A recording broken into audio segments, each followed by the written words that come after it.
All right, folks, this is Rebel Rousing Rich Bergeron. It is your Hollywood A-lister, the Tornado Tony Pennicow. And Psychic Tom Paget with his tarot cards ready to deal. Awesome. And right off the bat, since I haven't been able to chat with you on Facebook or anything like that, I've been so busy, and I haven't seen the movie. What's the good word? Did we see Tony? Well, did Tony see Tony? Well, you know what? It was. I wanted to actually make them pause, or I wanted to flag them down, mind, and then run one scene pretty slow. Yeah. It was hard because like I said, I'm at the fight scene between Michael B. Jordan when he fights Andre Ward, Creed versus Danny Stuntman Wheeler for the heavyweight title. And they pan through the audience really quickly, but they do pan right by the section I'm sitting at. But like I said, it happens so fast, and you know, it's like when you're looking for something, but it's like you don't know when to look for it. Mm-hmm. It was hard. So like now, when obviously it comes out on DVD in a few months, you know, you get to think, okay, boom, and you can like a freeze frame, and you can really look. But I enjoyed it immensely. And for you guys that maybe haven't seen it yet, I was most impressed by the ending. The ending really, really caught me off guard. That's all I'm going to say.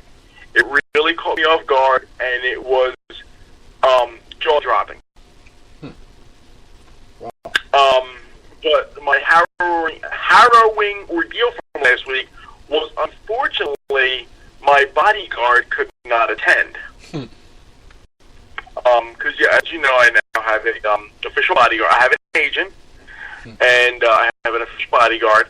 Now, my agent, you know, he wasn't in attendance, and then, and my bodyguard, unfortunately, and don't laugh when I say this, she couldn't make it.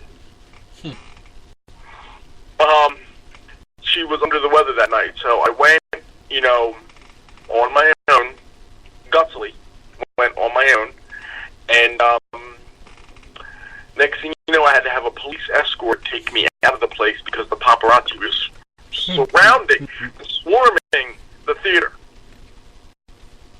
Wow. It's lucky we were able to book you tonight. But you know what? No, but in truth, I did enjoy it. You know, from being there a couple days, you know, obviously I knew what was going to happen with the Danny Stuntman Wheeler fight.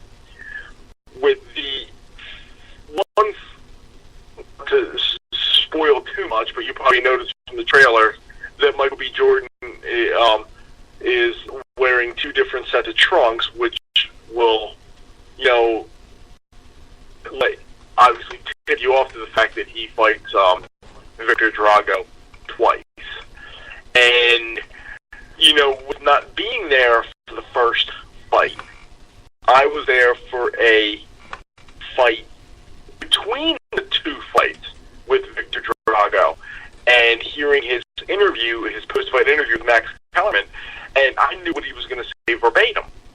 So now, it obviously tips me off to what's going to happen in their first fight, even though I'm not there for that filming scene. But as I'm watching that first fight and seeing it unfold, I'm trying to piece together how it's going to lead up to, you know, what it does. And that is what really caught my attention, because you're watching it and you're almost like wincing and grimacing, like, ooh, like, and then you're like, yeah, but you know something is going to happen here, but you couldn't see how it was going to happen until it did. Right. Well, worth watching for sure. It's funny because Brigitte Nelson, she really is showing her age. Oh yeah. Well, I thought she was when she did that thing with what's his name there, Flavor Flav, the Flavor of Love show. No, the Surreal Life. That's what the one was. She was on the reality show. So she connected with Flavor or something. I don't know. Yeah, she's funny. Anyway, my girlfriend's been wanting to see it more than I have. Crazy enough. But I will definitely check it out as soon as possible. We got a real life Rocky situation, heavyweight fight coming up, and Tom is dying to know. The psychic wants to know Tony's prediction this week. It's fucked up. I haven't had a whole lot of time to really sit down and do a lot of writing, even in my regular job. Because a lot of times what I would do is sometimes I would. Hopefully nobody in my job was listening. I would pen a lot of these articles at work. The predictions of whether McGregor, that was penned literally in my office. But this week I haven't really had in fact the last few weeks I haven't had a chance to really sit down and do a whole lot of that. But this fight, I've had a strong feeling on this one for a while. And just sitting there really just thinking about it, it's almost like an edited version of a fight. And I see Deontay Wilder throwing that right hand, like the one he used to knock out Bermain Stiverne, and I think it was like Arthur Spica. I think he knocked out, he really pulverized him. That straight right hand right down the middle, that devastating howitzer of a right hand. And I keep seeing him throwing that from all these weird, crazy angles.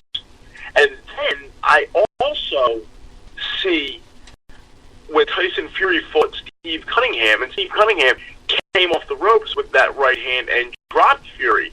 And yeah, it was a flash knockdown, and Steve was, a small heavyweight, barely hitting 200 pounds. It was never a big puncher. And he still put Fury on his back, and maybe it was a flash knockdown, maybe Fury wasn't hurt. But I just see that Wilder throwing that right hand, and I see Fury going down from it. Right down the middle, boom, right down the pipe. And I think some people are picking Fury in this fight, and they're like, he's a big guy, and he's like a big oak tree, and this and that. I'm like, yeah, I understand that. I understand he's a big oak tree. But you know what? Oak trees get chopped down all the time. And hey, they get chainsawed down, too. 2 of them today. Yeah. They get chainsawed down, they cut down, they get chopped down, all that. And he's a big oak tree, and he's solid, and he does that. But at the same time, when he beat Klitschko a couple of years ago, that was Klitschko at the end. And those were 2 big guys, and they were dancing around. There wasn't a whole lot of action in that fight. It wasn't a good fight. And, it wasn't definitely, you'll never confuse that with Ford and Lyle or, Bo Holyfield or Holmes Norton. No, not at all, right? And then Fury goes away, and then he comes back, and he doesn't look impressive in his 2 wins coming back. And when you are an elite athlete fighting on the grandest stage, and you see it all the time, and like I said, you and I have discussed a lot of fights over the years, and when you're a guy and you don't take care of yourself physically, you tend to see the balloon up between fights, or you have the drinking or the drugs or the partying and all that. That ages you fast, and that's why guys like Bernard Hopkins stayed relevant for so long, because of their lifestyle. That's a very good point. And Wilder had, Fury had every box you can check: mental illness, drugs, alcohol, 350 pounds, whatever he was. I don't know how much he got up to. I don't know. Was he 4 bucks or like $3.56? He was well over 3 and maybe close to 4. And $4. Yeah, I think he's a big guy. 6'5". You give him that. He's a big guy, 6'9". I understand that. But still, that's a lot. And take a guy like Floyd Mayweather has been relevant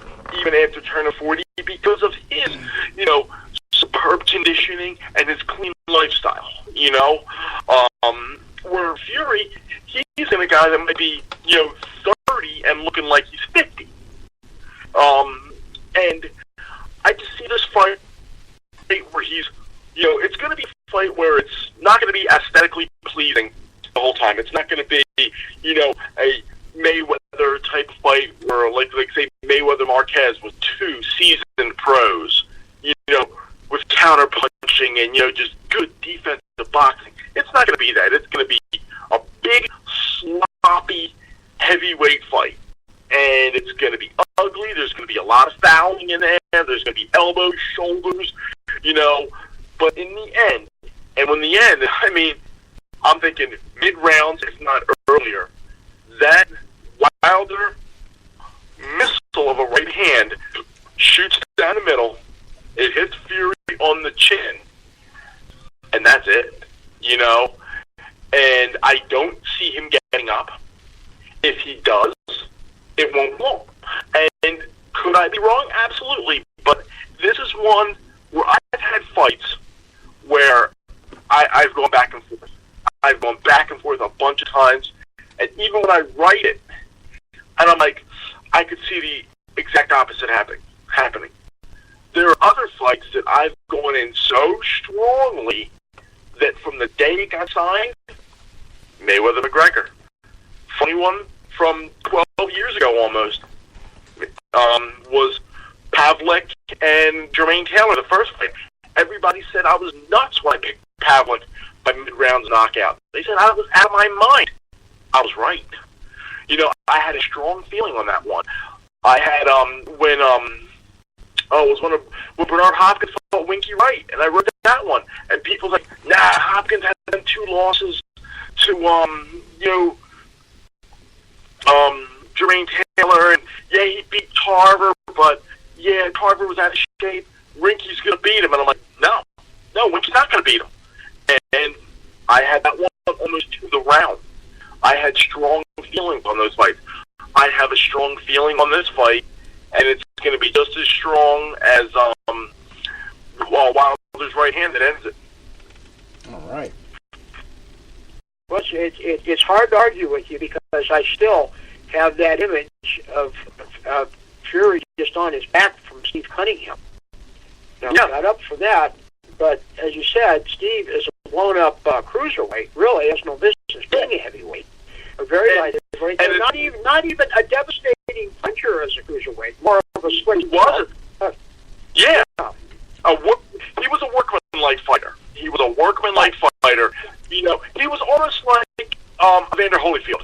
Maybe not at that level, but a guy that was always in tremendous shape, physically strong, never a big puncher, but he could get your attention. And, that's, like the same kind of level here. And you're right. Not a guy that would be considered a knockout kind of guy. And, he put Fury in his back. All right. Well, I'm going to get to the fight card here in a minute, and I'll tell you who else is fighting. Former guest of ours. Yes. Travis Hoffman. Yeah. And I know Travis on Facebook. I've covered a couple of his fights, even before we interviewed him. And you know what? I respect what he came out and said going into this fight because he's an underdog. He's fighting, Luis Ortiz, who had that loss to Deontay Wilder, but he had Wilder hurt and, on rubbery legs, and he was ahead. So, you gotta give Travis all the credit in the world because he came out and said, listen, if I want to establish myself as a top-of-the-line contender, then I got to take these fights.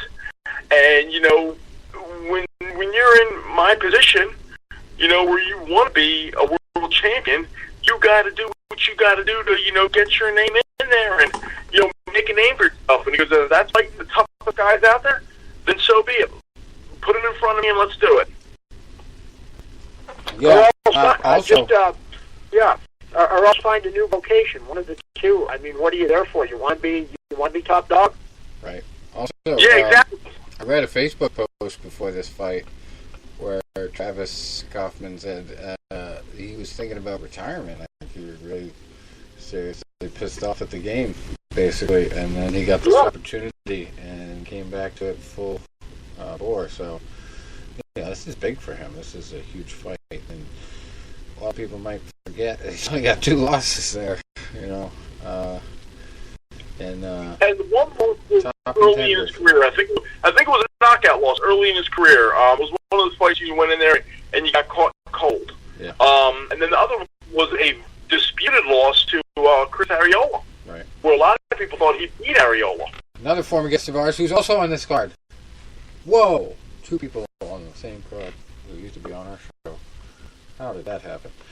Yeah, Chris Arreola is fighting Lorenzo Smith. By the way, Kaufman is 32-2, and he's fighting Luis Ortiz, who's 29-1. And the one is Deontay, right? So yeah, it was Deontay.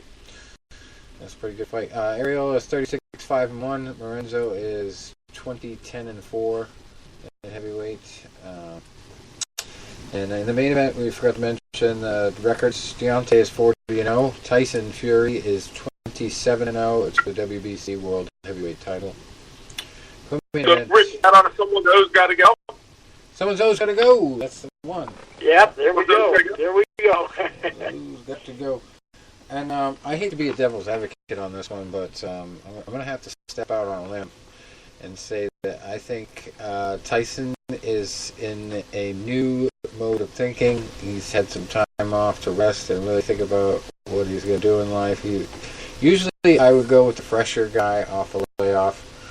And we'll get into my prediction of Chuck Liddell versus Tito Ortiz that fell through later. But I'm just going to say Tyson is taking it seriously. He's moved his camps here to America. He was out in Big Bear for a little while. He's also been working with Freddie Roach. And he was clowning around in his last fight, and it was obviously a bunch of warm-up stuff before this that, he really didn't prove anything, but I think he really wants to prove something in this fight, and I think he really does have an opportunity to beat Deontay, and Deontay is a freak of nature. I mean, you gotta give him that. He's just been unbelievable considering his complete lack of professional training, but eventually it's going to catch up to him, and I think it might be the fight here that it does. So I'm just going to say Tyson Fury. I don't know. I haven't crunched the numbers. I don't know if it's going to be knockout or decision, but a lot of people like him by decision, including Lennox Lewis and, of course, a lot of the Brits.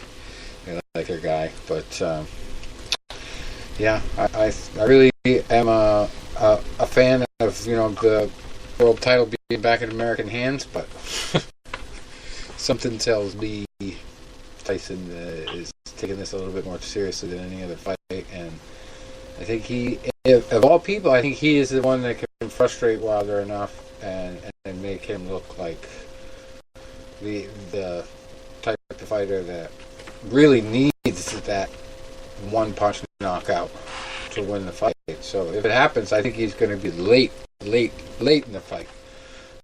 Last round that Wilder gets it.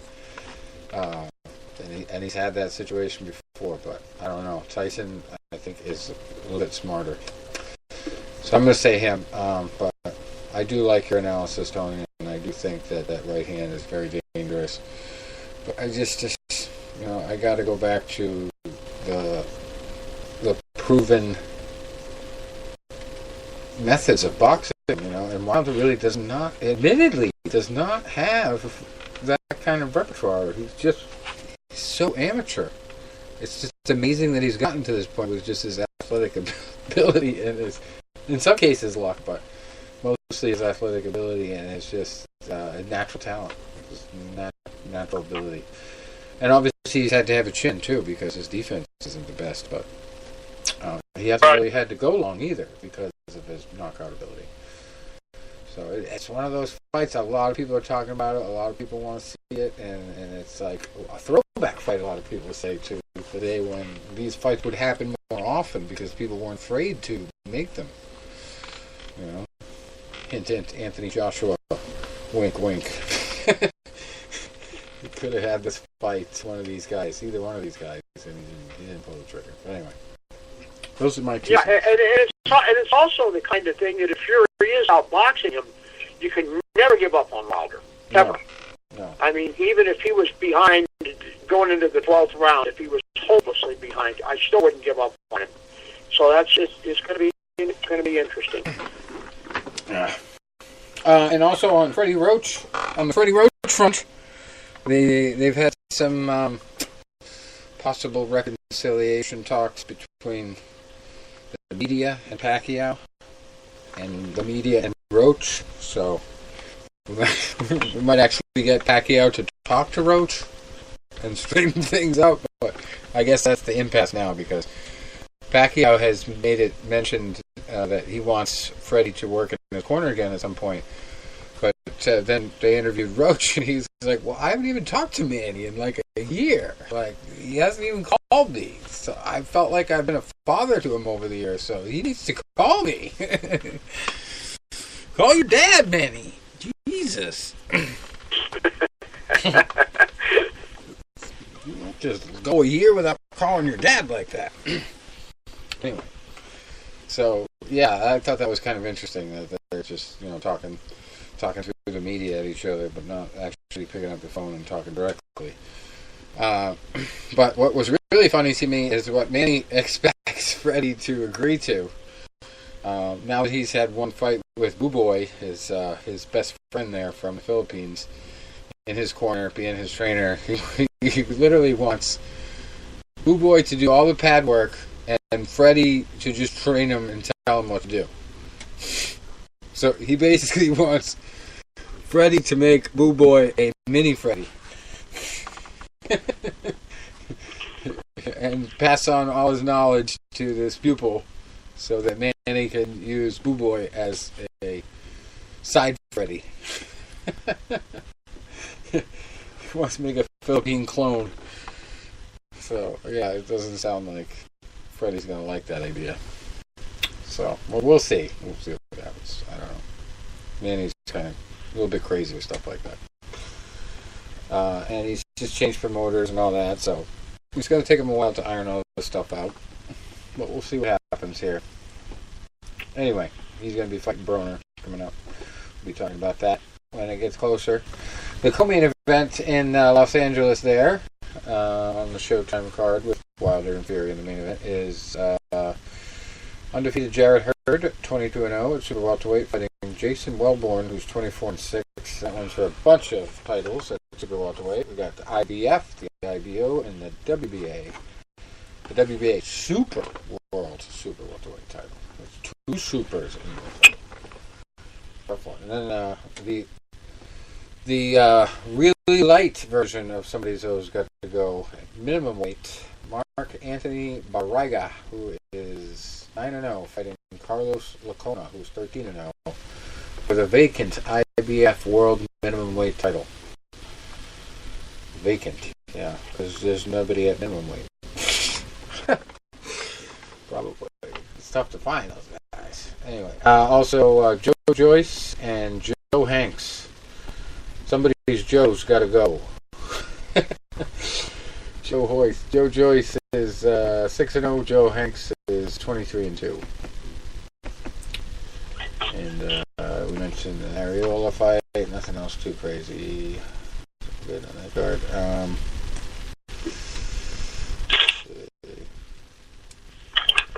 Got one down in Delaware this weekend. Anthony Caputo Smith at cruiserweight, 16-8, fighting Prince Badi Ajamu, who's 29-5-1. No title there. Just, I'll tell you, a funny thing was, I went to one of Caputo Smith's fights a couple years ago when he lost to a friend of mine, Garrett Wilson, got stopped in the third round.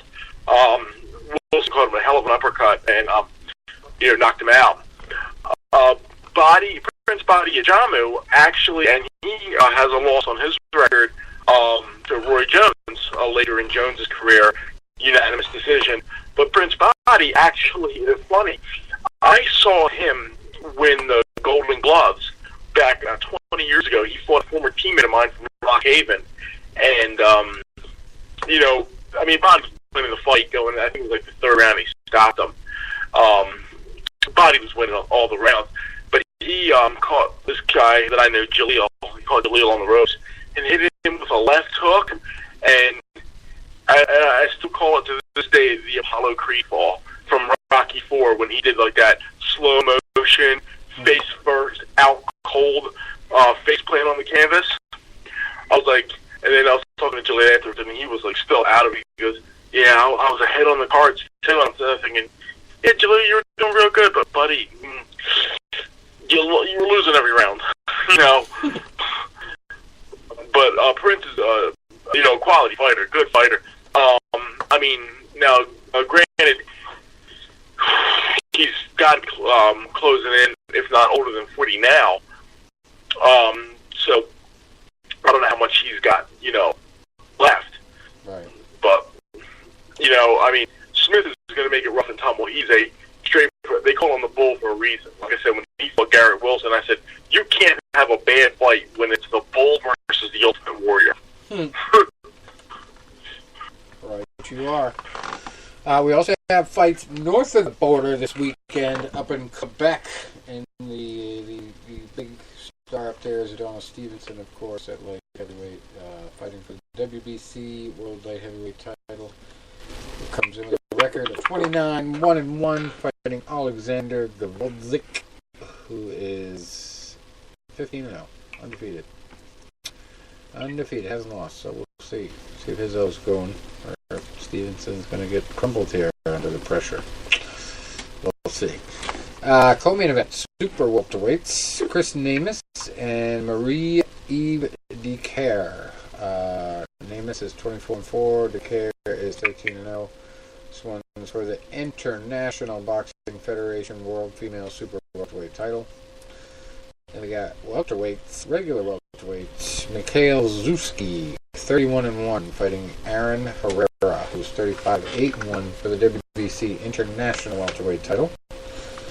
And then we got the vacant IBF Intercontinental Super Middleweight title, Shaquille Finn, 19-2 against Dario Bredeshian, who is 17-0.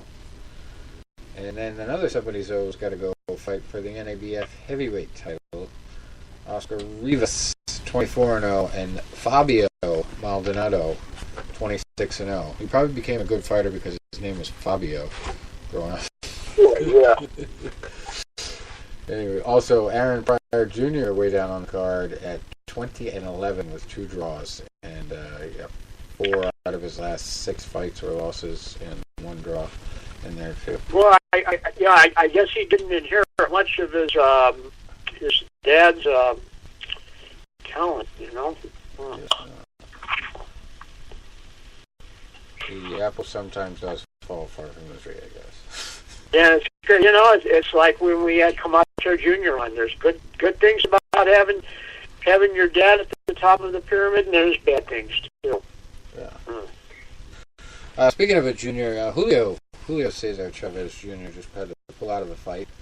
His uncle and his father, I guess, decided he's not ready. He also just had a stint in rehab, so I did read that this week that they pulled him out of his upcoming fight and moved up a undercard fight to the main event. So yeah, sounds like he's having some substance abuse issues. Gotta clear up. So hopefully he gets back on the horse. We'll see. Anyway, that about does it for upcoming big fights this weekend, or at least this Saturday. I didn't have anything big on Sunday anyway. There's one in Mexico. That's worth mentioning anyway. Luis Nery, 27-0, fighting for the WBC Silver Bantamweight title against Renault Payal, who's 23-8-1. And then the only other fight on the card is Bantamweights Irma Garcia, 18-3-1, and Isis Vargas, who's 4-0. That one's worth mentioning. And then we got last week's results. The 24th. We got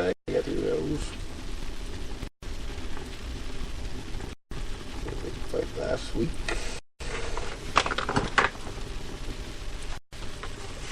There's one. There's a Jesus fight. Jesus lost in Quebec. Stephen Butler beat Jesus.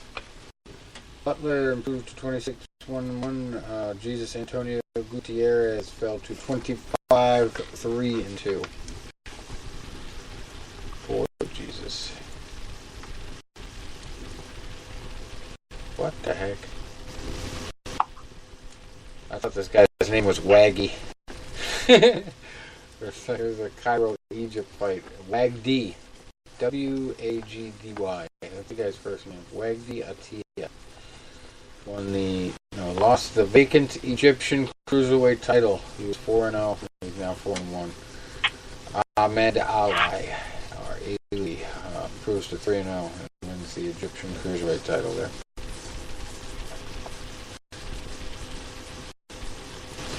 This is like the mediocre fight of the week here.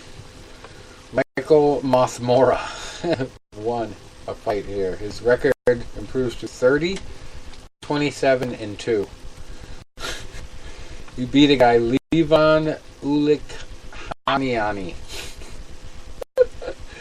His record quite a title. His record was 6-6 going in. But he's now 6-7. This was the only fight on the card in France. That's pretty pathetic. A one-fight card. That's unheard of.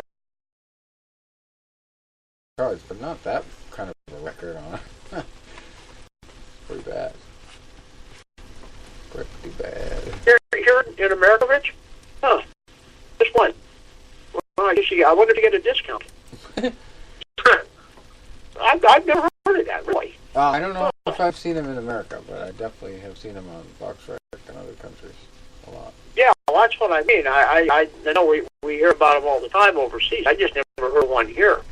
Can't imagine that. Drive 40 miles for 2 minutes? Jesus. Yeah. Well, we also had a card in Monaco over the weekend. Khalid Yafai improves to 25-0 against Israel Gonzalez, who falls to 23-3, and the WBA World Super Flyweight title stays with Yafai. We got Denis Lebedev going to 32-2 with a win over Mike Wilson. Mike Wilson was looking for his 20th win. He got his first loss. Instead, goes to 19-1. And then the IBF Intercontinental Light Heavyweight title went to Fan Long Meng, who stays undefeated at 14-0. Frank Buglioni takes the loss there. He falls to 22-4-1. And then big heavyweight fight, Michael Hunter improves to 16-1 against Alexander Usmanov, who falls to 34-3. That one was for the vacant WBA International Heavyweight title. So we'll see. Michael Hunter probably get a big fight after that. What a great name for a boxer, though, huh? Michael Hunter. He'll hunt you down. Remember the bounty hunter? Yeah. Huh? This is his son, isn't it? Yeah, I think so. I'm pretty sure. Alright, let's see. Anything else we missed? Alright, we had out in Atlantic City, we had some fights. Dmitry Bivol won the WBA World Light Heavyweight title over Jean Pascal. Falls to 33-6-1. Bivol's 15-0 now. Then we also had that was light heavyweight. We had a heavyweight fight. Sergey Kuzmin stays undefeated. He's 14-0 now. LaRon Mitchell takes his second loss, 16-2 now. That one was for the WBA Intercontinental Heavyweight title. And then Super Bantamweights Murodjon Akhmadaliev stays undefeated at Super Bantamweight. He moves to 5-0 over Isaac Zarate. Falls to 16-4-3. That one was for the WBA Intercontinental Super Bantamweight title. No other titles, sort of big fights on that card. Our mismatch of the week went as planned, I guess. In Venezuela, Moises Zambrano came in undefeated at 17-0, and he left undefeated at 18-0 against Lander Silva, who came in at 0-6. He gets lucky loss number 7. 0-6. Boy. All right, kid, we're going to get him tonight. 17-0. This was a great card all around. We had top 3 fights: 17-0 against 0-6, 11-2 against 0-2, 17-2 against 0-3. You know, the matchmaker. You gotta wonder. He's got the Philadelphia Death Squad. I don't think in the early 80s. Forward. They did get one. They did get somebody with 1 win in the 4th fight. Rosalinda Marquez, 1-4 against Oglitis Suarez, who was 24-3-1. Jesus, that guy should be arrested. That match. Well, and you have to wonder who would pay for slop like that. Yeah. People that want to see an exhibition, I guess. I don't know. All right, and we talked a little bit about this earlier. Chuck Liddell versus Tito Ortiz, the 3rd fight. I really thought that one was going to go differently. I thought Chuck has been itching to come back and has been in shape to come back, but not so much. He looks pretty pathetic. You know, Tony, a good way to describe this to you is if you, and I'm trying to think of the biggest collapse. You look at how Ali looked in that Trevor Burbick fight. You remember that? Oh, I mean, yeah. You've seen it, I'm sure. I know you don't remember seeing it live, but you could just, it's just, these are the cruelest sports on the planet. I mean, on the team sports, you just get cut from the team, go home. But here, you just go until bad things happen. I mean, I'm sure we can think of other examples of guys just way past their prime. It's like, what are you doing in there? Yeah, Chuck, did you see the whole thing, Rich? No, I read about it. I saw pictures. I didn't watch it myself, but it was so bad that halfway through the first round, Tito didn't even want to take him down. I mean, because going into like their first 2 fights, we kind of knew what the strategy would be. Tito wanted to ground and pound him, and Chuck wanted to sprawl and brawl and counterpunch. Well, Tito was sticking his chin out at him. He was pointing. He was just because he really hated him. Mm-hmm. I mean, there was a lot of hate. There was hatred in this fight. It was just an ugly fight. And Chuck was he couldn't do anything. I mean, his lateral movement was just not there. I mean, his punches were missing by more than a foot. Mm-hmm.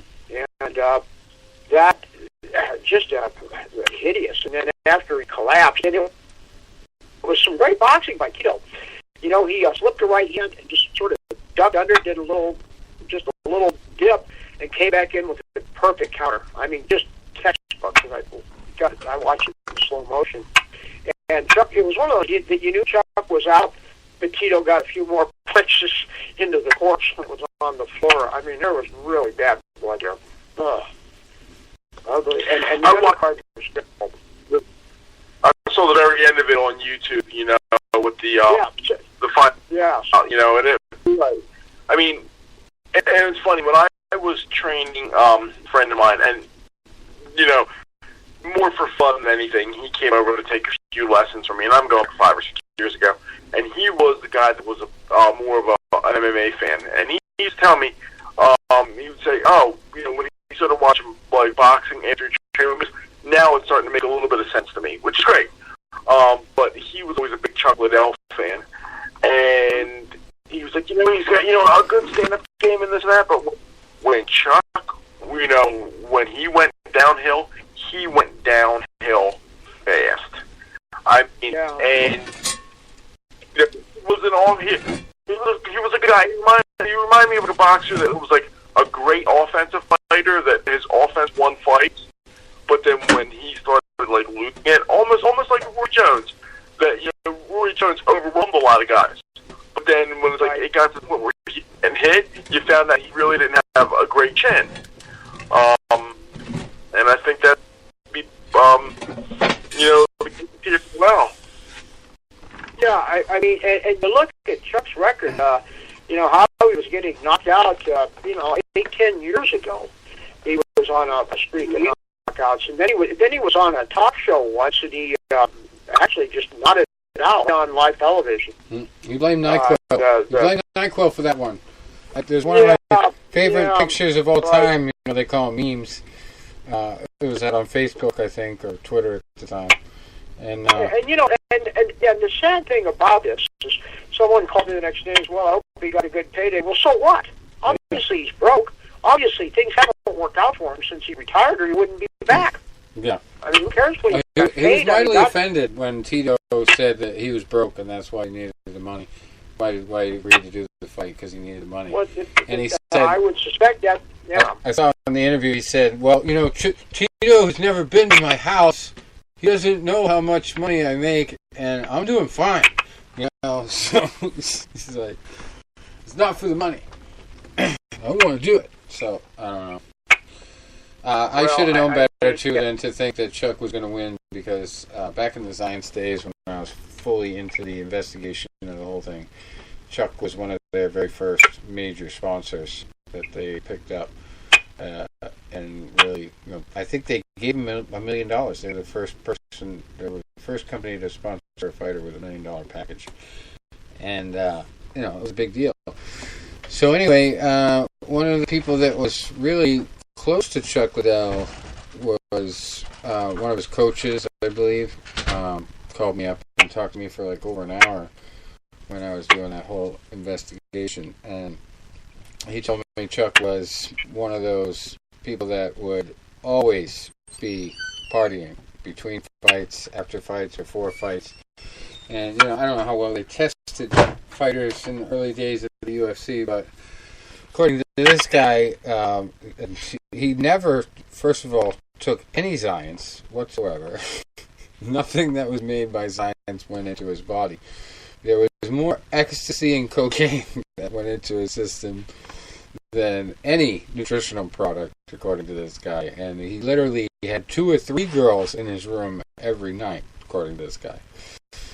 So, I mean, it sounded like pretty believable stuff. But, that's Chuck's lifestyle. And you see this with guys that, how many times have we seen it in the boxing world with Tex Cobb, with Mustafa Hamsho, with even Duran. I mean, when he went down with turns, I mean, it seems like their chins are concrete until they're not.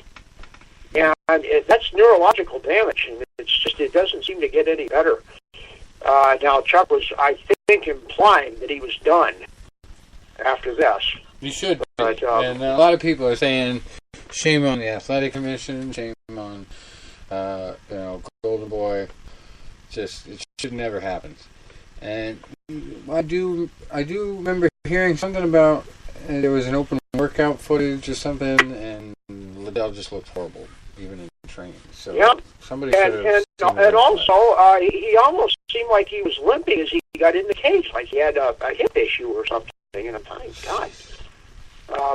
God, just all around ugly affair. I mean, I'm not going to blame the Athletic Commission. I mean, come on, geezers have a right to compete too.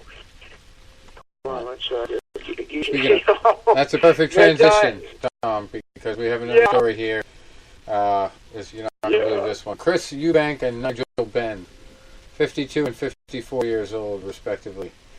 They had 2 monumental fights in the 90s, and now they're going to have a third one in 2019. Third fight. What do they call it? The Masters Division. Well, I kind of get back on that old back Kellerman. This is not like I was taking this girl with me when I was writing for Pro Boxing Update, and she was brand new to the fight world. And she says, "Well, do they have a seniors division in boxing?" I said no, and I had that Kellerism in my mind. Boxing's not the kind of thing to hang around in just to say you're hanging around. Right. No senior division, but hey, maybe we're going to get them now. All right, well, we've heard a lot over the last couple weeks about this friggin' caravan in Mexico and them throwing rocks at the Border Patrol agents and tear gas and all that. Well, that's not all the rock throwing going on in Mexico. There's some going on in wrestling. And this is a viral video that's gone around this week. And I think if you guys haven't seen it, I'm going to have to send you the video and the link, because it's pretty brutal. You guys have seen over-the-top wrestling acts before where people actually get hurt, right? Oh, yeah. Well, down in Mexico, they had a show where they thought it would be great for a guy to pick up a concrete block and chuck it at a guy outside the ring. Now, it's obviously a brutal match. They got, it's a death match situation. I don't know if you're not familiar with that, it's basically, they act like they're going to kill each other. And this one, they actually had a coffin in the ring. So, first in the clip, the guy gets hit over the head with a steel chair 3 or 4 times. And then he kicks the guy back, and his opponent is outside the ring, walking like a zombie. And this dude goes backstage and picks up a cinder block, which looks like it's made to not be as heavy as a real cinder block, but it's definitely heavy. It's a heavy, the guy's struggling with it. So he brings it up into the ring. The other guy is still outside the ring. And he says he was aiming for the guy's back, but you watch the video, he whips it like as hard as possible at the back of this guy's head. So the dude goes down unconscious. Doctor comes over, gets him up. He stands up, but he's obviously still messed up. And he ended up getting a brain bleed. He had to be operated on. Barely lived. But yeah, I'm gonna have to show it to you guys because it is bad. He had surgery to remove a blood clot from his brain. It was bad. The match between Angel Demonio and Cuervo occurred just outside Mexico City and was promoted by Lucha Memes, Lucha Boom. Demonio grabbed a concrete block from backstage after being hit with multiple chair shots, then threw it at his opponent from behind and above, and of course the guy had no idea. The doctor called off the match and then helped the victim to the back when he came to. And then ambulance was called, and he went to the hospital. But he actually, the guy that hit him apologized, but said he wasn't aiming at him, at his head. Doesn't matter the way he whipped it. He would have broke his back if he didn't hit him in the head.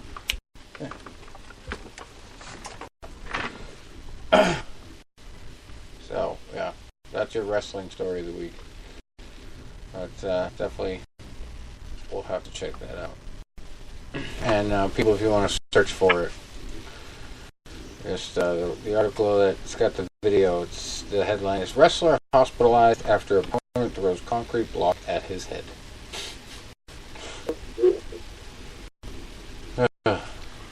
Crazy. Anyway. We also had some UFC fights. We've got some coming up, and we got one just happened. Alright. We had UFC Fight Night 141. Francis Ngannou versus Curtis Blades. November 24th there. And in Beijing. I was wondering why I couldn't find this one on TV. Because obviously I was in the wrong time frame trying to watch it. It was in Beijing. So, Francis Ngannou got the win by TKO 45 seconds into this fight. Improves to 13-3. Curtis Blades falls to 10-3. I almost kind of get a weird feeling that Blades was looking past this fight. Yeah. And, a guy that hits that hard, you'd never want to look past him. No. Nope. And Ngannou had a lot of haters and doubters there. He doesn't look the greatest, but obviously look good there. So, well, yeah, there was very valid, legit reasons to doubt him. After that last fight, it looked like he was broken mentally, but he showed he's still a force to be be dealt with. Right. Reckoned with. What's the word reckoned with? Yes, I reckon so. Yeah. Alistair Overeem in the co-main event also probably surprised a lot of people with a big win over Sergey Pavlovich by TKO, 4 minutes and 21 seconds into the first round with punches. And Well, talk about another resurrection from the dead, huh? Go right. figure. Yeah, looks good. I didn't get to see any of these, but obviously Alistair is used to fighting overseas. He fought a lot in in the kickboxing arena over there. So no stranger to China and Japan. Anyway, Yedong Song also got a win on this card over Vince Morales by unanimous decision. Jianglong Li got a win over David Zawada by knockout kick to the body, 4 minutes and 7 seconds into the third. It's very rare. Alex Morono beating Keenan Song by unanimous decision. And seventh fight of the night, Yanan Wu beat Lauren Mueller by armbar submission, 4 minutes into the first. Rashad Coulter beat Yao Zong Hu by unanimous decision. Walili Zhang beat Jessica Aguilar by armbar submission, 3 minutes and 41 seconds into their fight. And we'll go through all of them there. A lot of Chinese names. Anyway. The undercard on Ortiz versus Liddell as well is worth mentioning. Deron Wynn got a unanimous decision over Tom Mahler in the co-main event. Gleason Tebow beating Efrain Uscadero by unanimous decision. Ricky Palacios beat Wallel Watson by TKO from punches and a head kick, 3 minutes and 56 seconds into their fight. James Barnes beat Albert Morales by armbar submission, 4 minutes and 9 seconds into round 3. Jay Silva beat Oscar Cota by technical submission, arm triangle choke. I'm not going to go through them all, but it was a bunch of fights. Apparently, I think Chuck Liddell led the payments with $250,000 for his cut. So probably Ortiz made around $200 even, I think. And Chuck Liddell, not Chuck Liddell. What's his name? Oscar De La Hoya was claiming that these guys were going to make revolutionary money for these fights. I don't know, maybe revolutionary for a first event of a promotion, but I guess we could always have a fourth one. Chuck could say he was a slow starter, just got caught. That's a great phrase, isn't it? I just got caught. Where did that come from? Nothing went wrong. I just got caught. Mm-hmm. Oh yeah. Yeah, he had said that before in a few of his fights. There was really nothing wrong. I just collapsed. I just got caught. That's all. But I guess that kind of implies that you're better, and it was just a fluke. Well, I don't know. We'll see. We also have the Ultimate Fighter finale. I haven't even seen a lick of the season. Tough 28 finale. Rafael Dos Anjos in the main event against Kamaru Usman. Dos Anjos 28. I would say Rafael is due for a good performance. Yes. He seems to be pretty streaky, so that's my prediction of the night. You heard it here first. Well, he needs it. Usman has looked good in certain situations, but certain styles can give him fits. So we'll see. We'll see if Dos Anjos has what it takes there. But Justin Frazier's in the co-main event. He's fighting Juan Francisco Espino Diepa. Frazier is 10-2. Diepa is 8-1. We got a female fight.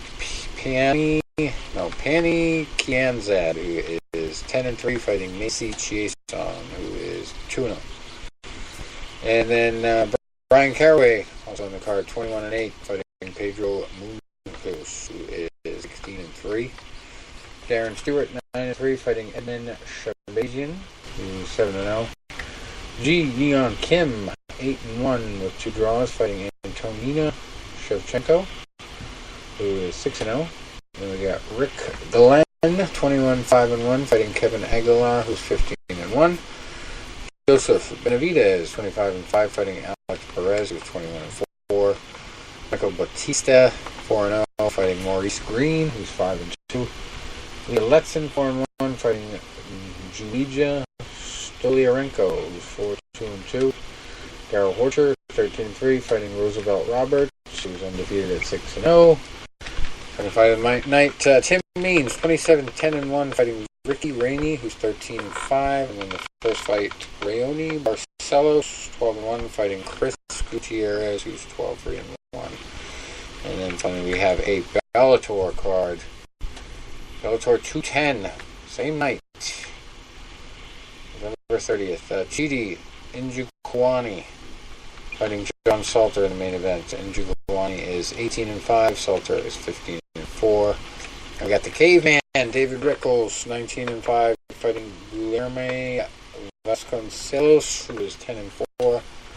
We got Juan Archuleta, also on the card, 20-1, fighting Jeremy Spoon, who's 20-4. Female fight, Bruna Ellen, 4-1, fighting Christina Williams, who's 2-1. Chris Honeycutt on the card, 11-2, fighting Costello Van Steenis, who's 10-1. Mike Shipman, 12-1, fighting Scott Futrell, who is 8-5. And former quick guest, had a 4-minute conversation with him, Daniel Weichel, 39-10, fighting Goiti Yamauchi, who is 22-4. And also, interesting fight, Anthony Ruiz, 34-22. How do you get that kind of record in MMA? Fighting Jordan Young, who's 9-0. And way down the card, Joe Warren also on this card. He is 15-7, fighting Sean Bunch, who's 7-3. Joe Schilling also on the card, 2-5, fighting Will Morris, who's 4-0. And Gerald Harris, 25-7, fighting Horacio Darpinian, 17-8-1. So Noah Lahat, 12-4, fighting Brian Moore, who's 11-6. Bellator 210. What's that? A little Oklahoma there. And that's about it, I guess, for stories and events I have stacked up. You guys got anything to add? You going to remind me of anything I forgot? I don't think so. Wow. A perfect 1-hour show here. I didn't even do that on purpose. All right. Well, guys, until next week, I guess we're going to wrap it up, and we'll see. We'll see if Tony's right or if my gut crazy instinct and lack of computer computation here